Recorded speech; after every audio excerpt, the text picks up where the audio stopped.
ദൈവത്തിന് സ്തോത്രം. വീണ്ടും ദൈവത്തിൻ്റെ വചനവുമായി നമുക്ക് ചേർന്നിരിക്കുവാൻ ദൈവം നമുക്ക് അവസരം തരുന്നു. അല്പനേരത്തെ ചിന്തയ്ക്കായിട്ട് മത്തായിയുടെ സുവിശേഷം 22-ാം അധ്യായത്തിൻ്റെ 12-ാമത്തെ വാക്യത്തിലെ അവസാന ഭാഗം ഒരു ചെറിയ വാക്കുണ്ട്, നമുക്ക് വായിക്കാം. എന്നാൽ അവന് വാക്ക് മുട്ടിപ്പോയി. എന്നാൽ അവൻ്റെ വാക്ക് മുട്ടിപ്പോയി. ജീവനുള്ള ദൈവത്തിൻ്റെ സന്നിധിയിൽ വാക്ക് മുട്ടിപ്പോകുന്ന മനുഷ്യൻ, ന്യായം പറയാൻ സാധിക്കാതെ ഒരക്ഷരവും മിണ്ടാതെ നിൽക്കുന്ന നിസ്സഹായനായ ഒരു മനുഷ്യൻ്റെ ഒരവസ്ഥയാണ് ഇത്. അധികം പേർക്കത് മനസ്സിലാകുന്നില്ല അങ്ങനെ ഒരു സന്ദർഭം ഉണ്ടാകുമെന്ന്. ഒന്നുകിൽ നമ്മുടെ മരണക്കിടക്കയായിരിക്കാം, അല്ലെങ്കിൽ ന്യായ ദിവസമാകാം. ജീവനുള്ള ദൈവം എല്ലാം കാണുകയും അറിയുകയും ചെയ്യുന്നു. നമ്മുടെ ഒരു ആയുസ്സിൻ്റെ ജീവിതം എല്ലാം കണ്ടുകൊണ്ട് നിൽക്കുന്ന ഒരു ദൈവം, അതിൻ്റെ പോരായ്മകളും അതിൻ്റെ നല്ല വശങ്ങളും എല്ലാം ശരിയായി തീരുമാനിക്കുന്ന ഒരു ന്യായാധിപതി ഉണ്ടെന്നുള്ള സത്യം അധികം പേരും മറന്നു പോകുന്നു. നമ്മുടെ മരണത്തിലേക്ക് നമ്മൾ അടുക്കുകയാണെന്നുള്ള കാര്യവും നമ്മൾ അധികം പേരും മറക്കുന്നു. ആ ദൈവത്തിൻ്റെ സന്നിധിയിൽ നമ്മുടെ വാക്ക് മുട്ടിപ്പോകുന്നു, ഒന്നും ന്യായം പറയാൻ പറ്റാത്തൊരു സാഹചര്യം വരുന്നു എന്ന് പറയുന്നത് എത്രയോ സങ്കടകരമാണ്. നമുക്ക് ഈ മത്തായിയുടെ സുവിശേഷത്തിൽ തന്നെ ഒരു ചെറിയ ഉപമയായിട്ടാണ് കർത്താവ് അത് പറയുന്നത്. 12-ാമത്തെ വാക്യം നമുക്ക് വായിക്കാം. എപ്പോഴാണ് അവൻ്റെ വാക്ക് മുട്ടിപ്പോയെന്നുള്ളത്. സ്നേഹിത, നീ കല്യാണ വസ്ത്രമില്ലാതെ ഇവിടെ അകത്തു വന്നത് എങ്ങനെയെന്ന് ചോദിച്ചു. ആ സ്നേഹിത എന്നുള്ള വാക്ക് തന്നെ വളരെ അത്ഭുതകരമായൊരു വാക്കാണ്. അവന് സംഭവിക്കാൻ പോകുന്ന കാര്യം എന്താണെന്ന് യേശുവിന് മുൻകൂട്ടി അറിയാം. അവൻ ചെയ്തത് വലിയ തെറ്റാണ്, യേശുവിനെ തള്ളിപ്പറയുകയാണ് ചെയ്യുന്നതെന്നറിയാം. എങ്കിലും കർത്താവ് യേശുവിനോട് പറയുന്നു സ്നേഹിത എന്നാണ് വിളിക്കുന്നത്. ആ ലാസ്റ്റ് മൊമെൻറ്റിലെങ്കിലും അവന് തിരിയാമായിരുന്നു. അവന് മാനസാന്തരപ്പെടാനുള്ളൊരവസരം ദൈവം കൊടുക്കുകയാണ്. അവസാന സമയമാണെങ്കിലും സ്നേഹിത എന്നാണ് വിളിക്കുന്നത്. മാറ്റമില്ലാത്ത ദൈവത്തിൻ്റെ സ്നേഹം, ആരോടും മുൻവിധിയോ ആരോടും പ്രയാസമോ ആരോടും ഇഷ്ടക്കുറവോ ഇല്ലാത്ത ആ സ്നേഹം, അവസാന ശ്വാസം വരെ ഒരു മനുഷ്യൻ്റെ രക്ഷയ്ക്ക് വേണ്ടി ആഗ്രഹിക്കുകയും കൊതിക്കുകയും ചെയ്യുന്ന യേശുക്രിസ്തു. പ്രിയപ്പെട്ടവരെ, ആ സംഭവത്തിൻ്റെ പിന്നിൽ ഒരു ചെറിയ ചരിത്രമുണ്ട്. ഒരു രാജാവ് തൻ്റെ മകന് വേണ്ടി ഒരു കല്യാണ സദ്യ ഒരുക്കുകയാണ്. ആ കല്യാണ സദ്യ ഒരുക്കുമ്പോൾ അവിടെ വിശിഷ്ടാതിഥികളെ മുഴുവൻ അവരുടെ ലിസ്റ്റ് എടുത്തുണ്ടാക്കി അവരെ ക്ഷണിക്കുന്നുണ്ട്. എന്നാൽ അവരെല്ലാവരും ഓരോരോ ലോകത്തിൻ്റെ തിരക്കിൻ്റെ കാര്യം പറഞ്ഞ് ആ കല്യാണത്തിന് വരാൻ അവർ കൂട്ടാക്കിയില്ല. അവർ വരാത്തതിൻ്റെ കാരണം എന്താണെന്ന് ചോദിച്ചാൽ, അവർക്ക് ഈ ലോകത്തിലെ പല ഉത്തരവാദിത്വമുണ്ട്. തിരക്കുള്ള ജീവിതം, അത് ആരുടെ ചിന്തയിൽ നോക്കിയാലും അത് ന്യായമാണ് താനും. തിരക്ക് പിടിച്ച ലോക ജീവിതത്തിൽ അങ്ങനെ ആ ഒരു കല്യാണത്തിന് വരാൻ അവർക്ക് തിരക്കൊണ്ട് സാധിച്ചില്ല. നമുക്കറിയാം, അവർ കണ്ട പ്രാധാന്യം അവരുടെ സ്വന്തം ജീവിതത്തിലെ കാര്യത്തിന് വേണ്ടിയാണ്. രാജാവിൻ്റെ മകൻ്റെ കല്യാണത്തിന് പോവുക എന്നുള്ളത് അവർക്കൊരു വലിയ ഗൗരവമുള്ളൊരു വിഷയമായി തോന്നിയില്ല. പ്രിയപ്പെട്ടവരെ, ഇത് തന്നെയാണ് നമ്മുടെ ആത്മീയ ജീവിതത്തിലും ചിന്തിച്ചാൽ മനസ്സിലാക്കുന്ന ഒരു വലിയ സത്യം എന്താണെന്ന് ചോദിച്ചാൽ, നമുക്കറിയാം ഒരു സ്വർഗീയമായ വിരുന്ന് നമുക്കുണ്ട്. മണവാളൻ്റെ മണവാട്ടിയായി നമ്മളെ ഓരോരുത്തരെയും ദൈവം കണ്ടുവെങ്കിലും ആ വലിയ പദവിക്ക് അനേകർ മടിച്ചു നിൽക്കുന്നു. ഇന്ന് അനേകരിലേക്ക് നോക്കിയാൽ നമുക്കറിയാം, ആത്മീയമായ കാര്യം വചനം കേൾക്കുക, വചനപ്രകാരം മനസാന്തരത്തിലേക്ക് വരിക, നിത്യജീവൻ പ്രാപിക്കുക, പരിശുദ്ധാത്മാവിനെ പ്രാപിക്കുക, ഈ ലോകത്തിൻ്റെതായ എല്ലാ അഴുക്കുകളും കഴുകിക്കളയുക, ഒരു വിശുദ്ധനായി ഈ ഭൂമിയിലെ സാക്ഷ്യത്തോടെ ജീവിക്കുക, ദൈവം എന്നെ ഏൽപ്പിച്ച ജോലി എന്താണോ അത് നിവർത്തിച്ച് സമാധാനത്തോടെ കടന്നു പോവുക എന്നുള്ളൊരു ലക്ഷ്യം അനേകരുടെ ഹൃദയത്തിലേക്ക് അതങ്ങോട്ട് കയറുന്നില്ല. എന്തേ കാര്യം? വളരെ കൃത്യവും വ്യക്തമാണ്. ഈ ലോകമാണ് അവരുടെ വിഷയം. ലോകത്തിലെ തിരക്ക്, ലോകത്തിലെ ഉത്തരവാദിത്വം, ലോകത്തിലെ ഭാരിച്ച വിഷയങ്ങൾ, ലോകത്തിലെ പലതും വെട്ടിപ്പിടിക്കാനുള്ള വെട്ടിപ്പിടിക്കാൻ ഓട്ടമെന്ന് പറയുമ്പോൾ ചിലർ പറയും ഉപജീവനത്തിൻ്റെ കാര്യമല്ലേ, അതെങ്കിലും നടക്കണ്ടേ, വലിയ സമ്പത്തൊന്നും എനിക്ക് വേണമെന്നില്ല, വലിയ ആഡംബര ജീവിതം വേണമെന്നും എനിക്കില്ല, പക്ഷേ ജീവിക്കണ്ടേ എന്ന് അനേകർ ചോദിക്കുന്നു. എന്തുത്തരം പറയാനാ? എല്ലാ കാര്യവും നോക്കാമെന്ന് ജീവനുള്ള ക്രിസ്തു പറഞ്ഞിട്ടും അതിന് അല്പം പോലും വില കൊടുക്കാതെ അവനവൻ തന്നെത്താൻ അധ്വാനിക്കുകയാണ്. ഈ ഭൂമിയിലെ ജീവിതം കെട്ടിപ്പടുക്കാൻ വേണ്ടി ഓടി അടയ്ക്കുകയാണ്. ഇവിടെ കല്യാണ സദ്യയ്ക്ക് ക്ഷണിക്കപ്പെട്ടവർ വിശിഷ്ടാദികളാണ്, അവരതിന് യോഗ്യരാണ്. എന്നാൽ അവർ പല കാരണം കൊണ്ടും ആ കല്യാണ സദ്യയ്ക്ക് വരാൻ വൈമുഖ്യം കാണിച്ചു. രാജാവ് കോപിച്ചെന്നാണ് പറയുന്നത്. രാജാവ് തൻ്റെ ദാസന്മാരോട് പറഞ്ഞു, കണ്ടവരെയൊക്കെ വിളിച്ചുകൊണ്ട് വരാൻ പറഞ്ഞു. നീതിമാന്മാരെയും ദുഷ്ടന്മാരെയും അവരുടെ കഴിഞ്ഞകാല ജീവിതം ഒന്നും നോക്കണ്ട, അവരെ കല്യാണ സദ്യയ്ക്ക് ക്ഷണിക്കാൻ പറഞ്ഞു. പ്രിയപ്പെട്ട, ഇതൊരു വലിയൊരു സത്യമാണ്. നാം ഈ ഭൂമിയിൽ ജീവിക്കുമ്പോൾ നമുക്ക് സ്വർഗത്തിൻ്റെ ക്ഷണം കിട്ടുന്നു. നല്ലവരായിട്ടല്ല, ദുഷ്ടന്മാരായിട്ട് തന്നെയാണ്, ദുഷ്ടത പ്രവർത്തിച്ചവർ തന്നെയാണ്, പിശാചിന് ഇടം കൊടുത്തവർ തന്നെയാണ്, ലോകമേ ശരണമെന്ന് പറഞ്ഞ് ജീവിച്ചവർ തന്നെയാണ്, ദൈവത്തെ ദുഃഖിപ്പിച്ചവരും ദൈവത്തെ വേദനിപ്പിച്ചവരും തന്നെയാണ്. എന്നാൽ ക്ഷണിക്കപ്പെട്ടവർ അത് സ്വീകരിക്കാതിരുന്നത് കൊണ്ട് പ്രിയപ്പെട്ടവരെ, നമുക്ക് ഓരോരുത്തരും ദൈവത്തിൻ്റെ വിളി കിട്ടി. യഹൂദനാണ് ദൈവത്തിൻ്റെ ജനം. യഹൂദന് വേണ്ടിയാണ് ദൈവം എല്ലാ കാര്യങ്ങളും ക്രമീകരിച്ചത്. എന്നാൽ യഹൂദൻ കർത്താവായ യേശുക്രിസ്തുവിനെ സ്വീകരിക്കാതിരുന്നത് കൊണ്ട്, അവനെ തള്ളിപ്പറഞ്ഞതുകൊണ്ട് ആ ക്ഷണം ജാതികളായ നമുക്ക് ലഭിച്ചു എന്നുള്ള ഏറ്റവും വിലപ്പെട്ട ഒരു സത്യം. എന്നെ കോരിത്തെരിപ്പിച്ചൊരു കാര്യമാണ്. നമ്മൾ യഹൂദനുമായിട്ട് ഒരു ബന്ധവും ഇല്ലെങ്കിലും അവർ രക്ഷ നിരസിച്ചപ്പോൾ, യേശുക്രിസ്തുവിൽ കൂടെയുള്ള രക്ഷ നിരസിച്ചപ്പോൾ ആ രക്ഷ ജാതികളിലായ നമ്മളിലേക്ക് വന്നു. എൻ്റെ പ്രിയപ്പെട്ടവരെ, ഈ ക്ഷണം സ്വീകരിക്കുന്ന എത്രയോ ഭാഗ്യമാണ്. നമുക്കറിയാം, ഇവിടെ കല്യാണ സദ്യ കയറുന്നതിന് മുമ്പേ അവരുടെ യോഗ്യതയൊന്നും നോക്കിയില്ല. ആർക്ക് വേണേലും വരാം, എല്ലാവരെയും വിളിച്ചു. പക്ഷെ ഒരു കണ്ടീഷൻ മാത്രം രാജാവ് വെച്ചു. വിരുന്നുശാലയെ കയറുന്നതിന് മുമ്പ് എല്ലാവർക്കും സൗജന്യമായി വസ്ത്രം വെച്ചിട്ടുണ്ട്. ആ വസ്ത്രം ധരിച്ചുകൊണ്ട് മാത്രമേ അകത്ത് കിടക്കാൻ പറ്റുള്ളൂ. വലിയ പ്രയാസമുള്ള കാര്യമൊന്നുമല്ല. കല്യാണ വസ്ത്രം ധരിച്ചകത്ത് കയറണമെന്ന് മാത്രമേ ഉള്ളൂ. ഞാൻ ചിന്തിക്കാറുണ്ട്, നോഹ 120 സംവത്സരം പ്രസംഗിച്ചു എന്നാണ് പറയപ്പെടുന്നത്. നോഹ പ്രസംഗിച്ച വചനമൊന്നും മനുഷ്യൻ സ്വീകരിച്ചില്ല. എന്നാൽ എൻ്റെ എളിയ ബുദ്ധിയും ഞാൻ പറയട്ടെ, വചനം സ്വീകരിച്ചവർ മൃഗങ്ങളാണ്, പറവകളാണ്. കാട്ടുജാതിക്കാരെ ജീവിച്ചവർ, കോപിച്ചും അലറിയും ജീവിച്ചവർ, മറ്റുള്ളവരെ കണ്ടു കഴിഞ്ഞാൽ എങ്ങനെയും കൊന്ന് അതിനെ തിന്നണമെന്ന് ചിന്തിക്കുന്ന ക്രൂര മനോഭാവമുള്ള ജീവികളുണ്ട്. അവർ വചനം കേട്ടപ്പോൾ അവർക്ക് മനസ്സിലായി ഇത് ദൈവത്തിൻ്റെ വചനമാണ്. അവർ സൗമ്യമായി ശാന്തമായി പെട്ടകത്തിനകത്തേക്ക് കടന്നു വന്നു. ദൈവത്തിൻ്റെ കാര്യപരിപാടി എന്താണെന്ന് വെച്ചാൽ, പെട്ടകത്തിനകത്ത് കടന്നു വരുന്നവർക്കെല്ലാം ഒരേ സ്വഭാവം വേണം. വെളിയിൽ എങ്ങനെ ജീവിച്ചാലും, ചെന്നായ്ക്കളോ കടുവയോ പുലിയോ ആണെന്ന് പറഞ്ഞാലും, പെട്ടകത്തിനകത്തേക്ക് കടന്നു വരുമ്പോൾ എല്ലാവർക്കും കുഞ്ഞാടിൻ്റെ സ്വഭാവം ലഭിച്ചിരിക്കണം. ഇത് തന്നെയാണ് ഇവിടെ വിരുന്നുശാലയിൽ വരുന്നവർക്കെല്ലാം ഒരേ സ്വഭാവം.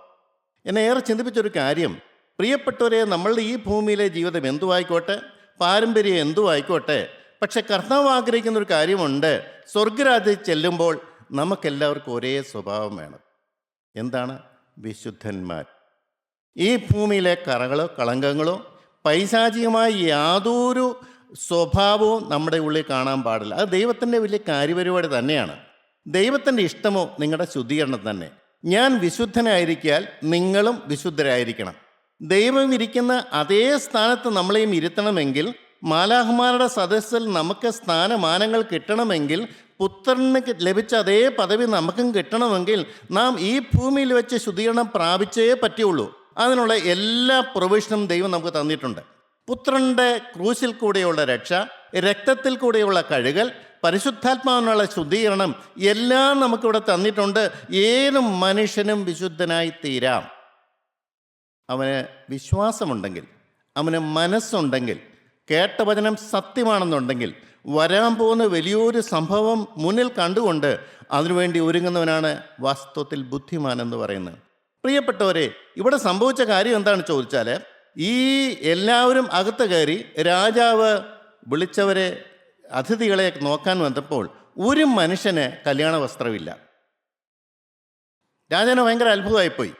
സൗജന്യമായി വസ്ത്രം കൊടുക്കാമെന്ന് പറഞ്ഞിട്ടും അവനത് ഗവനിച്ചില്ല. രാജാവ് അവനെ നോക്കിയിട്ട് ചോദിക്കുന്ന ചോദ്യം, സ്നേഹിത, നീ കല്യാണ വസ്ത്രമില്ലാതെ ഇവിടെ അകത്തു വന്നത് എങ്ങനെ? ഭയങ്കര അത്ഭുതമാണ്. അതായത് എല്ലാവർക്കും സൗജന്യമായി കൊടുക്കുന്നു. വന്ന വസ്ത്രം വാങ്ങിച്ചുകൊണ്ട് ധരിച്ചകത്ത് കയറിയാൽ മാത്രം മതി. വലിയ ജോലിയൊന്നുമില്ല, വലിയ കഠിനമായ യാതൊരു കാര്യവുമില്ല. എൻ്റെ പ്രിയപ്പെട്ടവരെ, ഈ രാജാവ് യാചിച്ചത് എല്ലാവരും കല്യാണ വസ്ത്രം ധരിച്ചുകൊണ്ട് അകത്തിരിക്കുന്നതാണ്. ആ കാഴ്ച കാണാൻ രാജാവ് കൊതിയോടെ നിൽക്കുകയാണ്. എന്നാൽ ഒരു മനുഷ്യന് കല്യാണ വസ്ത്രമില്ലാതെ അകത്ത് കിടന്നു. അത് രാജാവിൻ്റെ നിബന്ധനയാണ്. സൗജന്യമായി കൊടുക്കാമെന്ന് പറഞ്ഞത് കൈനീട്ടി സ്വീകരിക്കാനുള്ള മനസ്സ് ആ മനുഷ്യൻ ഇല്ലാണ്ടായിപ്പോയി.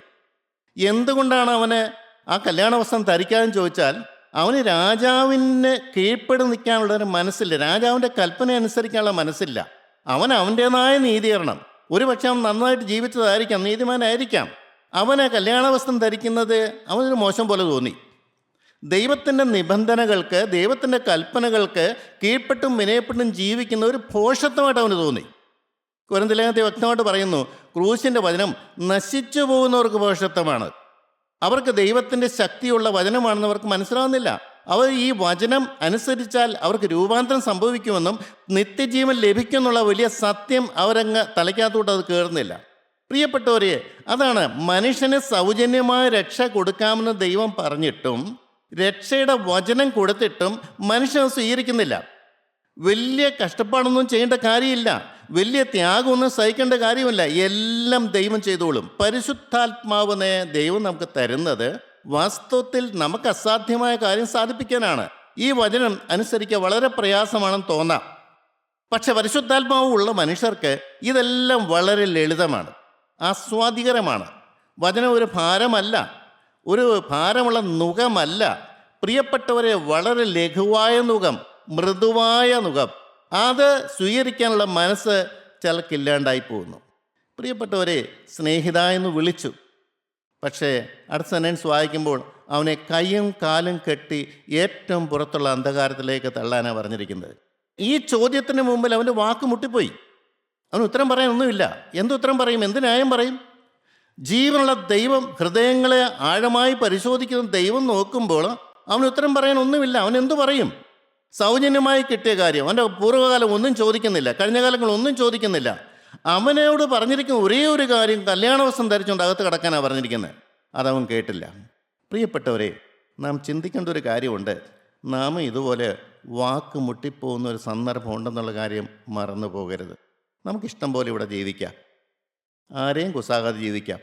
വചനം അനുസരിക്കണമെന്നും ഒരു നിർബന്ധവും ഇല്ല. അതുകൊണ്ടൊന്നും വലിയ കുഴപ്പങ്ങളൊന്നും ഭൂമിയിൽ നടക്കത്തുമില്ല. ദൈവം ആരെയും ശിക്ഷിക്കുന്നില്ല, ദൈവം ആരോടും കഠിനമായിട്ട് ഇടപെടുന്നില്ല. എല്ലാവർക്കും ഒരുപോലെ കൊടുത്തിട്ടുണ്ട്. ദുഷ്ടന്മാരുടെ മേലും നീതിവാന്മാരുടെ മേലും ഒരുപോലെ സൂര്യനെയും മഴയും കൊടുക്കുന്ന നല്ലവനായ ദൈവം ന്യായവിധി ഇവിടെ വെച്ച് നടത്തുന്നില്ല. പ്രിയപ്പെട്ടവരെ, അതുകൊണ്ട് മനുഷ്യൻ പാപം ചെയ്തിട്ടും അതിന് ശിക്ഷാവിധി കിട്ടാത്തത് കൊണ്ട് അത് സാരമില്ലാന്ന് വെക്കുന്ന മനുഷ്യയാണ് ഞാൻ കാണുന്നത് മുഴുവനും. തെറ്റുകൾ ചെയ്യുന്നുണ്ട്, പക്ഷേ ഒരു കുഴപ്പവും നടക്കുന്നില്ല. ജീവിതത്തിൽ ഒരു കഷ്ടതയും വരുന്നില്ല, ജീവിതത്തിൽ ഒരു കെടുതിയും വരുന്നില്ല. അതുകൊണ്ട് എന്ത് ചെയ്യുന്നു?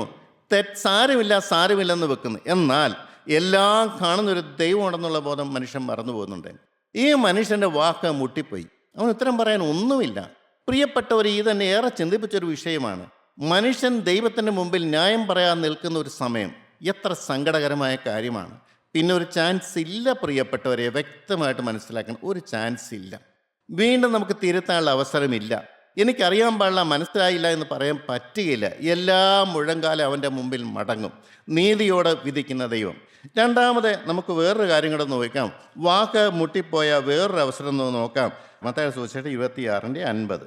യേശു അവനോട്, സ്നേഹിത, നീ വന്ന കാര്യം എന്ത് എന്ന് പറഞ്ഞപ്പോൾ, ദൈവത്തിന് സ്തോത്രം. അവിടെയും യേശു പറയുന്നൊരു കാര്യമുണ്ട്. തൻ്റെ പ്രിയപ്പെട്ട ശിഷ്യനായ യൂദയോട് പറഞ്ഞ, സ്നേഹിത, നീ വന്ന കാര്യം എന്ത്? ഈ രണ്ട് സന്ദർഭങ്ങളിലും ദൈവത്തിന് യാതൊരു മുൻവിധിയില്ല. ഒറ്റക്കൊടുക്കാനാ യൂദ വന്നതെന്നറിയാം, തള്ളിപ്പറയാനാ വന്നതെന്നറിയാം. പക്ഷേ അവനെ കണ്ടിട്ട് യേശുവിൻ്റെ അടുത്തേക്ക് വരുന്നതിൻ്റെ അവൻ്റെ ഉദ്ദേശം എന്താണെന്ന് പറയാം. ആ ഉദ്ദേശം അറിഞ്ഞിട്ട് പോലും യേശുവിനെ വിളിക്കുന്ന സ്നേഹിത എന്നാണ്. പ്രിയപ്പെട്ടവരെ, ആ സ്നേഹിത എന്ന് വിളിക്കുമ്പോൾ തന്നെ ദൈവം ആഗ്രഹിക്കുന്ന ഒരു കാര്യമുണ്ട്. ഇപ്പോഴെങ്കിലും ഇവനൊന്ന് മാനസാന്തരപ്പെടണം, ഇപ്പോഴെങ്കിലും ഇവനെ തെറ്റൊന്ന് തിരിച്ചറിയണം, ഇപ്പോഴെങ്കിലും ഇവന് തിരിവ് കിട്ടുമോ എന്ന ആകാംക്ഷയോടെ നോക്കിക്കൊണ്ടിരിക്കുകയാണ്. പ്രിയപ്പെട്ടവരെ, അവൻ്റെ വാക്കും അവനും മുട്ടിപ്പോയി. അവിടെ അങ്ങനെ എഴുതി വെച്ചിട്ടില്ലെങ്കിലും അവന് ഒറ്റ അക്ഷരം പോലും അവന് പറയാൻ സാധിച്ചില്ല. ദൈവത്തിന് സ്തോത്രം. നീതിയോടെ വിധിക്കുന്ന ദൈവത്തിൻ്റെ മുമ്പിൽ ഒന്നും പറയാനാകാതെ അവിടെ യൂദ അവിടെ നിന്ന് മാറിപ്പോകുന്നൊരു കാഴ്ചയാണ് കാണുന്നത്. നീതിയോടെ വിധിക്കുന്ന ദൈവം പറയുകയാണ്, നീ വന്ന കാര്യം എന്താണ്? ഒരക്ഷരം അവൻ മിണ്ടിയോ? അവന് മിണ്ടാനുണ്ടോ? ജീവനുള്ള ദൈവത്തിൻ്റെ മുമ്പിൽ പ്രിയപ്പെട്ടവരെ, എല്ലാ മുഴങ്കാലും മടങ്ങുന്ന ജീവനുള്ള ക്രിസ്തുവിൻ്റെ മുമ്പിൽ അവനൊരു അക്ഷരം മിണ്ടാൻ പറ്റാതായിപ്പോയി. യൂദ അവസാനമായിട്ട് യേശുവിനെ ചുംബനത്തിലൂടെ തന്നെ പിടിക്കാൻ വരുന്ന പട്ടാളക്കാർക്ക് കാണിച്ചു കൊടുക്കുകയാണ്. യഹൂദന്മാരെ എല്ലാം കണ്ടാൽ, ശിഷ്യന്മാരെ എല്ലാം കണ്ടാൽ ഒരുപോലിരിക്കും. അവർക്കാണ് യേശു ആരാണെന്ന് അറിയാൻ പാടില്ലാത്തതുകൊണ്ട് യൂദ പറഞ്ഞു കൊടുത്തൊരു കാര്യമാണ്, ഞാൻ ചെന്ന് ആരെ ചുംബിക്കുന്നുവോ അവനായിരിക്കും ക്രിസ്തു, അവനെ പിടിക്കാൻ പറഞ്ഞു. ദൈവത്തിന് സ്തോത്രം. യൂദ എന്ന് യേശുവിനെ ചുംബിച്ചു. എൻ്റെ ദൈവത്തിന് സ്തോത്രം. എത്ര സങ്കടകരമായ കാര്യമാണ്, എത്ര വേദനാജനകമായ കാര്യമാണ്. ഈ 3.5 കൊല്ലം അവൻ യേശുവിൻ്റെ കൂടെ നടന്നിട്ടും എന്തെങ്കിലും പിടികിട്ടിയോ? അവൻ ആരാണെന്ന് വ്യക്തമായിട്ട് അവൻ അറിയാം. അത്ഭുതങ്ങളും അടയാളങ്ങളും എല്ലാം അവൻ കണ്ടവനാണ്.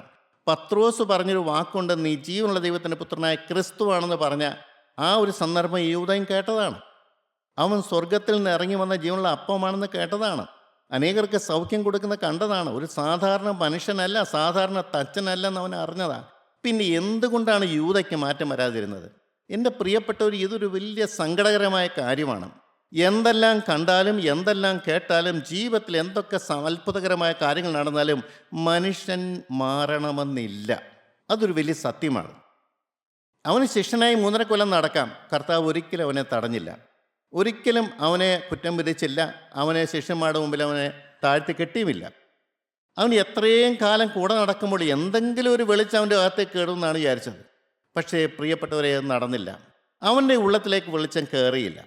ജീവനുള്ള ക്രിസ്തുവിനെ കാണുന്നുണ്ട്, ജീവനുള്ള ക്രിസ്തുവിനെ അറിയുന്നുണ്ട്, ജീവനുള്ള ക്രിസ്തു വാഴ്ത്തിയ ഭക്ഷണങ്ങൾ തിന്നുന്നുണ്ട്, അത്ഭുതങ്ങളും അടയാളങ്ങളും എല്ലാം കാണുന്നുണ്ടെങ്കിലും അവൻ്റെ ഉള്ളിൽ കിടക്കുന്ന വലിയൊരു ചിന്തയുണ്ട്, എങ്ങനെ പണം സമ്പാദിക്കും, എങ്ങനെ ഈ യേശുക്രിസ്തുവിനെ ഒറ്റിക്കൊടുത്തായാലും വേണ്ടില്ല, എനിക്ക് കാശ് വേണം. എൻ്റെ പ്രിയപ്പെട്ടവരെ, ഇങ്ങനെ ഒരു കാര്യം മനസ്സിൽ കയറിക്കഴിഞ്ഞാൽ പിന്നെ ദൈവത്തെ കാണാൻ പറ്റില്ല. നമ്മുടെ ഹൃദയം ഇരുണ്ടുപോകും, നമ്മുടെ കണ്ണ് കുരുടായിപ്പോകും, നമ്മുടെ മനസ്സ് കഠിനപ്പെട്ടു പോകും. നമുക്കൊരിക്കലും സ്വർഗരാജ്യത്തിന് അവകാശത്തിലേക്ക് കടക്കാൻ സാധിക്കില്ല. ഇന്ന് അനേകരും ഇങ്ങനെ ജീവിക്കുന്നവരാണ്. സത്യം അറിയാഞ്ഞിട്ടല്ല, സത്യം കേട്ടവരാണ്, വചനം കേട്ടവരാണ്, വചനം അനുഭവിച്ചവരാണ്, സ്വർഗീയദാനം ആസ്വദിച്ചവരാണ്, സ്വർഗത്തിന് ശക്തി ലഭിച്ചവരാണ്, അത്ഭുതങ്ങൾ നടന്നതാണ്, ആദ്യ സ്നേഹം കിട്ടിയവരാണ്, ഒരു ജയജീവിതം ഉണ്ടെന്ന് മനസ്സിലാക്കിയവരാണ്, എല്ലാം വിടാൻ പറ്റുമെന്നുള്ളത് സ്വന്തം ജീവിതത്തിൽ അനുഭവം കൊണ്ട് മനസ്സിലാക്കിയതാണ്, അനേക മുറുകെ പറ്റുന്ന പാപങ്ങൾ പറഞ്ഞു പോയത് അനുഭവിച്ചവരാണ്, സാക്ഷ്യം പറഞ്ഞവരാണ്, യേശുക്രിസ്തു ജീവിക്കുന്നു പറഞ്ഞവരാണ്, സ്തുതി നാവിൽ ലഭിച്ചവരാണ്, യേശുവിൻ്റെ ശിഷ്യന്മാരെന്നുള്ള പദവി പോലും കിട്ടിയതാണ്. എന്നാൽ ആ പദവിക്കൊത്തവണ്ണം അവൻ രൂപാന്തരപ്പെടാൻ ആഗ്രഹിച്ചില്ല. ഞാൻ ചിന്തിക്കാറുണ്ട്, ഒരിക്കലെങ്കിലും യേശുവിനെ ഒന്ന് വിളിച്ചിട്ട്, യേശുവേ, എനിക്കിങ്ങനൊരു ബന്ധനമുണ്ടല്ലോ, പണത്തോടുള്ള ആർത്തി എന്നെ വിട്ടുമാറി പോകുന്നില്ലല്ലോ, എന്താണ് ഒരു പരിഹാരം? എനിക്ക് സ്വർഗത്തിൽ പോകണമെന്ന് ആഗ്രഹമുണ്ട്. അവൻ ആഗ്രഹിച്ചോ? അവൻ ചോദിച്ചോ? എൻ്റെ പ്രിയപ്പെട്ടവരെ, അവസരങ്ങളെല്ലാം അവൻ്റെ സ്വാർത്ഥ താല്പര്യത്തിന് വേണ്ടി അവൻ ഉപയോഗിച്ചു. അവൻ്റെ ആളത്തം മാറാൻ വേണ്ടിയല്ല, അവൻ്റെ സ്വഭാവം മാറാൻ വേണ്ടിയല്ല, അവനെ രക്ഷ പ്രാപിക്കാൻ വേണ്ടിയല്ല, സ്വർഗരാജ്യത്തിൽ പോകാൻ വേണ്ടിയല്ല. അവനെ ശിഷ്യനാക്കിയതിൻ്റെ പിന്നിലും ദൈവത്തിൻ്റെ സ്നേഹം മാത്രമാണ്. അവൻ കുഴപ്പക്കാരനാണ് അറിയാം, അവൻ ഉറ്റിക്കൊടുക്കുന്നവനാണെന്നറിയാം. എങ്കിലും 3.5 കൊല്ലം ചേർത്ത് കൊണ്ട് നടന്ന് എന്തിനാണെന്നറിയാമോ? അവൻ്റെ വാക്കുമുട്ടി പോകാതിരിക്കാൻ വേണ്ടിയാണ്. അവൻ്റെ മേൽ ദൈവസ്നേഹം വ്യാപരിക്കാൻ താല്പര്യത്തോടെ ദൈവാത്മാവ് നിൽക്കുന്നുണ്ട്. പക്ഷെ അവനൊരു ഇടം കൊടുക്കണ്ടേ? എൻ്റെ കർത്താവേ, എനിക്ക് ഇന്ന ബന്ധനമുണ്ട്, ഞാൻ നശിക്കുകയാണ്. ആ ചെറുപ്പക്കാരൻ വന്നപ്പോൾ അവൻ നല്ലൊരു മനുഷ്യനാണ്. അവനോട് പറഞ്ഞത് യൂദ കേട്ടതാണ്, നിനക്കുള്ളതെല്ലാം വിറ്റ് ദരിദ്രർക്ക് കൊടുക്കുക, അപ്പോൾ സ്വർഗത്ത് നിക്ഷേപമുണ്ടാവും, പിന്നെ വന്നതിനെ അനുഗമിക്കുക. യേശുക്രിസ്തു തൻ്റെ കാര്യപരിപാടി ഒരിക്കലും ആരോടും മറച്ചു വച്ചില്ല. സ്വർഗരാജ്യത്തിൻ്റെ ഗൗരവം എന്താണെന്ന് കൃത്യമായിട്ട് പറഞ്ഞു കൊടുത്തു. എന്തെല്ലാം നല്ല ക്വാളിറ്റി ഉണ്ടെങ്കിലും ശരി, അവൻ്റെ ജീവിതത്തിൽ ശത്രുവകാശം പറയുന്നൊരു ബന്ധനമുണ്ടെങ്കിൽ അത് മാറ്റിയേ പറ്റുള്ളൂ. മാറ്റാൻ പറ്റുന്നില്ലെങ്കിൽ നിലവിളിയോടെ എൻ്റെ സന്നിധിയിലേക്ക് വരിക. കർത്താവിൻ്റെ സന്നിധി വന്നവരെ ആരെയും കർത്താവ് ഉപേക്ഷിച്ച് കളഞ്ഞിട്ടില്ല. ഭൂതം ബാധിച്ച മക്കളുള്ള ആ കനാന്യ സ്ത്രീ വന്നിട്ടും ആ കുട്ടി യേശുവിൻ്റെ അടുത്ത് വന്നിട്ടില്ലെങ്കിൽ പോലും ഭൂതബാധയുണ്ടെന്ന് പറഞ്ഞ് കരഞ്ഞു പ്രാർത്ഥിച്ചപ്പോൾ അങ്ങ് ദൂരെ നിൽക്കുന്ന ആ കുട്ടിയുടെ ബന്ധനം അഴിച്ചവനാണ് ജീവനുള്ള ക്രിസ്തു. എൻ്റെ ദൈവത്തിന് സ്തോത്രം. പ്രിയപ്പെട്ടവരെ, നിങ്ങൾക്ക് എന്തെല്ലാം ബന്ധനമുണ്ടെങ്കിലും, എന്തെല്ലാം പാപങ്ങൾ നിങ്ങളെ കീഴടക്കിയിട്ടുണ്ടെങ്കിലും, ഏതെല്ലാം അന്ത്യങ്ങൾ നിങ്ങൾ വലയുകയാണെന്നുണ്ടെങ്കിലും, ശത്രു പിടിച്ച് ഞെരുക്കിക്കളയാണെങ്കിലും, നിങ്ങൾക്കൊരു രക്ഷകനുണ്ട്. അവൻ്റെ പേരാണ് കർത്താവായ യേശു ക്രിസ്തു. അവൻ നിങ്ങളുടെ പാപത്തിനു വേണ്ടി ക്രൂശിൽ പെടഞ്ഞു മരിച്ചവനാണ്. അവൻ്റെ രക്തമാണ് പാപം കഴുകിക്കളയുന്നത്. അവൻ്റെ ക്രൂശിനോട് ചേർന്ന് നിന്നുകൊണ്ട് സകല പാപങ്ങൾ ഏറ്റുപറഞ്ഞാൽ അവൻ ക്ഷമിച്ചു തരിക തന്നെ ചെയ്യും. ഓരോ പ്രിയപ്പെട്ടവരെ, ഇനി മേലാല ബന്ധനങ്ങളൊന്നും ജീവിതത്തിൽ വരാതെ വണ്ണം ജയത്തോടെ നടത്താൻ ദൈവത്തിൻ്റെ പരിശുദ്ധാത്മാവിനെ തരാമെന്ന് പറഞ്ഞു. ഈ ഭൂമിയിൽ വെച്ച് തന്നെ സ്വർഗരാജ്യം തുടങ്ങുകയാണ്. ഈ ഭൂമിയിൽ വെച്ച് തന്നെ ദൈവത്തിൻ്റെ കരം പിടിച്ച് നടക്കുന്ന ഒരു ജീവിതം തുടങ്ങുകയാണ്. ഏത് സമയത്ത് മരിച്ചാൽ എന്ത്, ഏത് സമയത്ത് കർത്താവായ യേശുക്രിസ്തു വന്നാലെന്ത്, എനിക്കതൊരു വിഷയമേ അല്ല. കാരണം നിന്നും സ്വർഗരാജ്യം അനുഭവിച്ചുകൊണ്ട് ഞാൻ ജീവിക്കുന്നു. യേശുക്രിസ്തുവിനെ ആരും കാണുന്നില്ലെങ്കിലും ഞാൻ എൻ്റെ കണ്ണുകൊണ്ട് കാണുന്നുണ്ട്. സ്തോത്രം. അവൻ്റെ സാന്നിധ്യം ഞാൻ അനുഭവിക്കുന്നുണ്ട്. യൂദയുടെ കാര്യം സങ്കടമാണ് പ്രിയപ്പെട്ടവരെ. അവന് വാസ്തവത്തിൽ അനുതാപം അന്നു നാം ചിന്തിക്കാറുണ്ട്. അവനെ ഒറ്റക്കൊടുത്ത് യേശുക്രിസ്തു പിടിക്കപ്പെട്ടു എന്ന് അറിഞ്ഞപ്പോഴാണ് അവന് ബോധം വന്നത്. ഞാൻ വിചാരിച്ച പോലെ അല്ലല്ലോ കാര്യങ്ങളെന്ന്. എൻ്റെ ദൈവത്തിന് സ്തോത്രം. പ്രിയപ്പെട്ടവരെ, അവന് പിന്നീട് എന്തെല്ലാം അനുതാപം വന്നാൽ എന്ത് കാര്യം? യേശുക്രിസ്തുവിന് കൊടുത്തിരിക്കുന്ന ഒരു അവസരമുണ്ട് മാനസാന്തരപ്പെടാൻ. അതവൻ തള്ളിക്കളഞ്ഞു. അവൻ തള്ളിക്കളഞ്ഞിട്ട് പിന്നെ അനുദപിച്ചിട്ട് എന്ത് പ്രയോജനം? അവന് ക്രൂശുമായിട്ട് യാതൊരു വിശ്വാസവുമില്ല. ക്രൂശിക്കപ്പെടുന്ന യേശുവിനെക്കുറിച്ച് യാതൊരു കാഴ്ചപ്പാടുമില്ല. അതുകൊണ്ട് അനുതാപം കിട്ടിയെന്ന് പറഞ്ഞാലും അവൻ ക്രൂശിലേക്ക് പോകാൻ പിശാച് അവനെ സമ്മതിച്ചില്ല. അവൻ്റെ കയ്യിലേക്ക് കൊടുത്തത് എന്താണ്? പിശാച് ഈ തൂങ്ങി മരിക്കാനൊരു കയറെടുത്ത് കൈ കൊടുത്തു. അവനത് സ്വീകരിക്കുകയും ചെയ്തു. പ്രിയപ്പെട്ടവരെ, വർഷങ്ങളായി പിശാചിൻ്റെ അടിമ നോക്കി കഴിയുന്ന ഒരു മനുഷ്യന് പെട്ടെന്നൊരു മാനസാന്തരം നമുക്ക് ലഭിക്കുമെന്ന് നിങ്ങളാരും പ്രതീക്ഷിക്കരുത്. ദൈവവചനം കേൾക്കുമ്പോൾ, ദൈവം അടുത്തിരിക്കുമ്പോൾ, നമുക്ക് മാനസാന്തരം തരാൻ ദൈവം കൊതിക്കുമ്പോൾ ആ മാനസാന്തരം സ്വീകരിക്കുന്നില്ലെങ്കിൽ അവസാനം നമുക്ക് രക്ഷപ്പെടാമെന്ന് ഒരിക്കലും ചിന്തിക്കരുത്. യൂദയ്ക്ക് പറ്റിയ ഏറ്റവും വലിയ കെടുതിയതാണ്. അവൻ അനുതാപം ഉണ്ടായെങ്കിലും എൻ്റെ പ്രിയപ്പെട്ടവരെ, അവൻ കർത്താവിൻ്റെ ക്രൂശിലേക്ക് അവനെ പിശാച് നയിച്ചില്ല. രക്ഷയ്ക്കായി അവനെ സ്വർഗത്തിൻ്റെ കാര്യപരിപാടിയിലേക്ക് അവന് ചേരാൻ പറ്റിയില്ല. അവൻ ആത്മഹത്യയിലേക്ക് പോകേണ്ടി വന്നു. എൻ്റെ പ്രിയരെ, നാം ആത്മഹത്യ ചെയ്തില്ലെങ്കിലും നമ്മുടെ ആത്മാവിനെ നശിപ്പിക്കുകയാണ് നമ്മൾ ചെയ്യുന്നത്. വചനം കേട്ടിട്ട് പാപത്തോട് യാത്ര പറഞ്ഞ് ക്രൂശിൻ്റെ ചൂട്ടിൽ ചെന്നിട്ട് ബന്ധനങ്ങളെല്ലാം അഴിച്ച് അങ്ങോട്ട് സമർപ്പിച്ചിട്ട് പരിശുദ്ധാത്മാവിനെ വില കൊടുത്ത് വാങ്ങിച്ചിട്ട് ഈ ഭൂമിയിൽ വചനപ്രകാരം ജീവിക്കാനുള്ള എല്ലാ പ്രൊവിഷൻ തന്നിട്ടും നമ്മൾ സ്വീകരിക്കുന്നില്ലെങ്കിൽ നമ്മുടെ വാക്ക് ഇവിടെ വെച്ച് മാത്രമല്ല കടന്നു ചെല്ലുമ്പോഴും മുട്ടിപ്പോവും. ദൈവത്തിന് സ്തോത്രം. പ്രിയപ്പെട്ടവരെ, വളരെ കൃത്യമായിട്ട് നമുക്കറിയാം. 1 തീമോഥെയോസ് 6:6 വാക്യം, അവർ ദൈവഭക്തി ആദായ സൂത്രമെന്ന് വിചാരിക്കുന്നു. പ്രിയപ്പെട്ടവരെ, വചനം കേൾക്കാൻ വരുന്നതും ഞാൻ ആത്മീയനാണെന്ന് പറയുന്നതും ദൈവത്തിൻ്റെ വേല ചെയ്യുന്നതിൻ്റെ എല്ലാം പിന്നിൽ ഒളിഞ്ഞിരിക്കുന്ന ഒരു രഹസ്യമുണ്ട്. ആദായം, ഈ ലോകത്തിൻ്റെ ആദായം, ദ്രവ്യാഗ്രഹം സകലവിധ ദോഷത്തിനും മൂലമല്ലോ.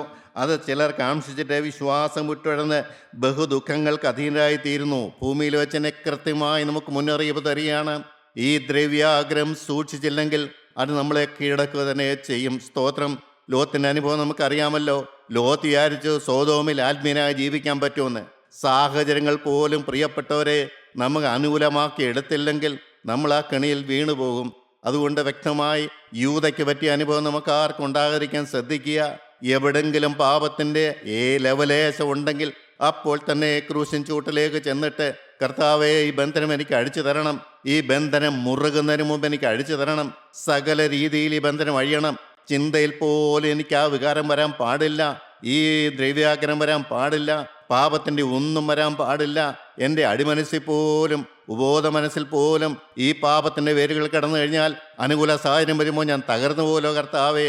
പ്രിയപ്പെട്ടവരെ, നിങ്ങൾക്ക് ചെല്ലാനൊരു പാതപീഠമുണ്ട്. യേശുക്രിസ്തുവിൻ്റെ ക്രൂശിൻ്റെ ചൂട്ടിൽ ചെന്നാൽ സകല പ്രശ്നത്തിനും പരിഹാരമുണ്ട്. ദൈവത്തിന് സ്തോത്രം. പ്രിയപ്പെട്ടവരെ, മനസ്സിലാക്കണമേ, യേശുക്രിസ്തു ഇന്നും സജീവമായി ജീവിക്കുന്നു. നമ്മുടെ സമയം വൈകി പോയിട്ടില്ല. കൃപയുടെ കാലമാണ്. യേശുക്രിസ്തുവിൻ്റെ ക്രൂശിൻ ചൂട്ടിലേക്ക് ചെന്നാൽ സകല ബന്ധനങ്ങളും അഴിഞ്ഞു തരും, യാതൊരു സംശയവുമില്ല. ഈ നിസ്സാര മനുഷ്യന് 22-ാമത്തെ വയസ്സ് വരെ എങ്ങനെ ജീവിച്ചു എന്ന് എനിക്ക് നന്നായിട്ട് അറിയാം. തകർന്നു പോയ ജീവിതമായിരുന്നു, രക്ഷപ്പെടാൻ സാധ്യതയില്ലാത്ത ജീവിതമായിരുന്നു, ചത്ര ഇമ്പിക്കുടിച്ചൊരു ജീവിതമായിരുന്നു. എന്നാൽ കർത്താവിന് എന്നോട് മനസ്സലിവ് തോന്നി. പ്രിയപ്പെട്ടവരെ, അവൻ എൻ്റെ അടുത്ത് വന്ന് എന്നോട് ചോദിച്ചു, മോനെ, നിനക്ക് സ്വർഗത്തിൽ പോകാൻ താല്പര്യമുണ്ടോ? ആർക്കാണ് താല്പര്യമില്ലാത്തത്? കർത്താവേ, എനിക്ക് താല്പര്യമുണ്ട്, പക്ഷേ എൻ്റെ സ്റ്റഫ് കൊള്ളുകയില്ല, എൻ്റെ ആളത്തം കൊള്ളുകയില്ല. എനിക്കറിയാം ഏതെല്ലാം പാപത്തിൽ ദുഷിച്ച് കിടന്നവനാണ് ഞാൻ, രക്ഷപ്പെടാൻ കഴിയില്ലെന്ന് ഞാൻ ഉറപ്പിച്ച ഒരു കാലമായിരുന്നു. എന്നാൽ എൻ്റെ യേശു എന്നോട് പറഞ്ഞു, നീ അതേപ്പറ്റി ഭാരപ്പെടേണ്ട, എൻ്റെ ക്രൂശിലെ മരണം കൊണ്ട് ഞാൻ നേടിയെടുത്തത് നിൻ്റെ രക്ഷയാണ്. നീ ചെയ്തു കൂട്ടിയ പാപത്തിന് വേണ്ടിയാണ് ഞാൻ മരിച്ചത്. എൻ്റെ രക്തം ഗുണകരമായി സംസാരിക്കുന്നതാണ്. നീ അതിനെക്കുറിച്ചൊന്നും ഭാരപ്പെടേണ്ട. നീ ജീവിതം എനിക്ക് തരുവോ ഇല്ലെന്ന് മാത്രം പറഞ്ഞാൽ മതി. നിന്റെ ഹൃദയത്തിൽ ഞാൻ വന്ന് വസിച്ച് നിന്നെ ശരിയാക്കാൻ നീ എനിക്ക് അനുവാദം തരുമോ? അത് മാത്രമേ എനിക്ക് പ്രശ്നമുള്ളൂ എന്നാണ് ചോദിച്ചത്. എൻ്റെ പ്രിയപ്പെട്ടവരെ, അത് വലിയൊരു സത്യമായിരുന്നു. എൻ്റെ ഒന്നുമില്ലായ്മയല്ല, എൻ്റെ ബന്ധനമല്ല, എൻ്റെ പാരമ്പര്യത്തിൻ്റെ ശാപമല്ല. ദൈവത്തിന് പ്രവർത്തിക്കുന്നതിന് തടസ്സം എൻ്റെ അനുവാദമാണ്. ക്രിസ്തു എന്നെ രൂപാന്തരപ്പെടുത്താനുള്ള അനുവാദം ഞാൻ കൊടുക്കുന്നില്ലെങ്കിൽ ദൈവത്തിൻ്റെ കാര്യപരിപാടി എല്ലാം മുടങ്ങും. എൻ്റെ ദൈവത്തിന് സ്തോത്രം. ആ യൂദയ്ക്ക് പറ്റിയ അവധം എന്താണ്? അവൻ്റെ ബന്ധനം എത്ര വലുതായിരുന്നെങ്കിലും യേശു ക്രിസ്തുവിനെ ബന്ധനം അഴിക്കാൻ പറ്റുമായിരുന്നു. രാജാവിൻ്റെ കല്യാണ സദ്യയിലേക്ക് വന്ന ആ മനുഷ്യൻ എന്താ പറ്റിയത്? അവൻ സൗജന്യമായി കൈനീട്ടി വാങ്ങിച്ചാൽ മതിയായിരുന്നു. എത്ര നിസ്സാരമായ കാര്യമാണ്. എന്നാൽ ഇതിനൊന്നും മനുഷ്യൻ വില കൊടുക്കുന്നില്ല. അഹങ്കാരിയായ മനുഷ്യന്, ദൈവത്തിൻ്റെ വചനത്തെ വില കൊടുക്കാത്ത മനുഷ്യന്, ദൈവത്തിൻ്റെ വചനത്തെ പുറകോട്ട് തള്ളിക്കളയുന്ന മനുഷ്യനെ വാക്ക് മുട്ടിപ്പോകുന്നൊരവസരം വരും എന്നുള്ള കാര്യം ഓർത്താൽ വളരെ ഭാഗ്യം. എൻ്റെ ദൈവത്തിന് സ്തോത്രം. ആ ദൈവത്തിന് മുമ്പിലാണ് ഞാനും നിങ്ങൾ ഓരോരുത്തരും ഇരിക്കുന്നത്. അന്ന് അങ്ങോട്ട് ചെന്നിട്ട്, കർത്താവേ, അന്ന് എനിക്ക് വാക്കുമുട്ടി പോകരുതേ, ശത്രു അവകാശം പറഞ്ഞുകൊണ്ട് വന്ന് എൻ്റെ ആത്മാവിനെ കൂട്ടിക്കൊണ്ടുപോകാൻ ഇടവരരുതേ. അത് വരുമെന്ന് എനിക്കറിയാം. അതുകൊണ്ട് ഇന്ന് തന്നെ, ഇപ്പോൾ തന്നെ ഞാൻ നിൻ്റെ അടുത്ത് വരികയാണ്. എൻ്റെ ബന്ധനം അഴിച്ചു തരണം. ഇന്ന ബന്ധനം എനിക്കുണ്ട്. ഞാൻ പ്രാർത്ഥിക്കുമ്പോൾ ചിന്തകൾ എനിക്ക് കയറി വരുന്നുണ്ട്. കർത്താവേ, എൻ്റെ മനസ്സിൽ കൂടി ഇന്ന കാര്യങ്ങൾ പോകുന്നുണ്ട്. രാത്രി കിടക്കുമ്പോൾ ഇന്ന സ്വപ്നങ്ങൾ വരുന്നുണ്ട്. എല്ലാം തുറന്നു പറയും. ഇതൊക്കെ ബന്ധനമാണ് കർത്താവേ. അനുകൂല കാലാവസ്ഥ വരുമ്പോഴെല്ലാം പൊങ്ങി വരും. എൻ്റെ വാക്ക് മുട്ടിപ്പോകാൻ ഇടവരല്ലേ കർത്താവേ. എൻ്റെ ദൈവത്തിന് സ്തോത്രം. പ്രിയപ്പെട്ടവരെ, നിങ്ങൾക്ക് ദൈവസന്നിധിയിലേക്ക് കടന്നു വരാം. നിങ്ങളുടെ ബന്ധനം ഇവിടെ വെച്ച് തന്നെ അഴിക്കാം. അന്യായ ബന്ധനങ്ങൾ അഴിക്കേണ്ട സ്ഥലം ഇവിടെ വെച്ച് തന്നെയാണ്. യേശുക്രിസ്തുവിൻ്റെ രക്തം വീഴട്ടെ. ദൈവത്തിൻ്റെ പരിശുദ്ധാത്മാവ് വ്യാപരിക്കട്ടെ. ഓരോ മനുഷ്യൻ്റെ മേൽ ഈ ആത്മാവ് വ്യാപരിച്ച് സ്വാതന്ത്ര്യമുള്ളവരായി, ദൈവത്തെ അറിയുന്നവരായി, ദൈവത്തെ ആരാധിക്കുന്നവരായി, സ്തുതിക്കുന്നവരായി തീരാൻ ദൈവം കൃപ തരട്ടെ. ദൈവനാമം മാത്രം മഹത്വപ്പെടുവാൻ സംഗതിയായി തീരട്ടെ.